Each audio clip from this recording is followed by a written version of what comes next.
ଆଜିକାର ଗଳ୍ପ। ଦଣ୍ଡ ଦେଉଛ କାହାକୁ? ଜଣେ ବ୍ୟକ୍ତିଙ୍କୁ ରାଜାଙ୍କ ସମ୍ମୁଖକୁ ଅଣାଗଲା।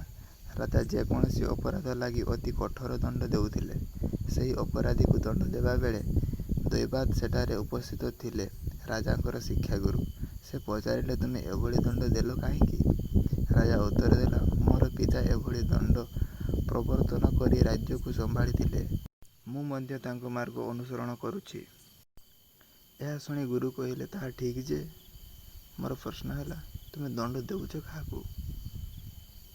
ଏହି ଲୋକ କ୍ରୋଧରେ ଆସି ଜଣଙ୍କୁ ଆଘାତ କରିଛି ବୋଲି ଦଣ୍ଡ ପାଇଛି ସତ, କିନ୍ତୁ ମୁଁ କହିବି ଯେ ଯେଉଁ ଲୋକ ଆଘାତ କରିଥିଲା ଇଏ ସେହି ଲୋକ ନୁହେଁ। ରାଜା କହିଲା, କିନ୍ତୁ ସେ ତ ନିଜେ ଦୋଷ ସ୍ୱୀକାର କରିଛି। ଗୁରୁ କହିଲେ, ମୋ କହିବାର ମର୍ମ ତୁମେ ବୁଝିପାରିଲ ନାହିଁ।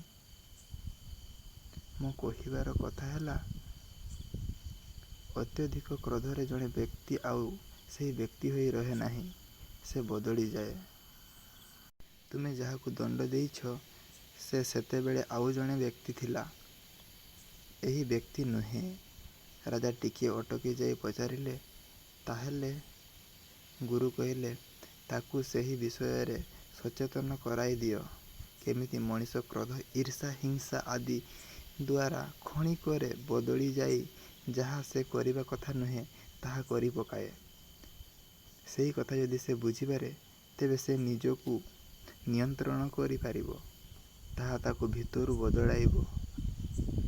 ତୁମେ ଦେଇଥିବା ଦଣ୍ଡ ତାହା ପାରିବ ନାହିଁ।